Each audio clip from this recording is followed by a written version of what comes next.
Dag 1. Vi står foran Rådhuspladsen og skal til at begynde vores rejse mod Berlin. Dagen startede ud på en optur, da det gik op for os, at ruten faktisk var virkelig, virkelig smuk, omgivet af natur og fyldt med marker, fyldt med gule blomster og langt væk fra alle biler. Humøret er højt, vejret er godt. Det bliver fedt.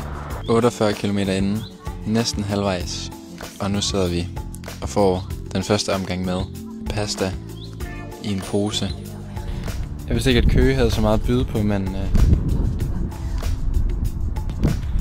det ser da rimelig hyggeligt ud. Vi flytter til Køge efter det her. Vi står herude på en mark 74 km inden i første dag. Der er cirka 33 km tilbage til der, hvor vi skal sove. Vi har ramt lidt af et low point.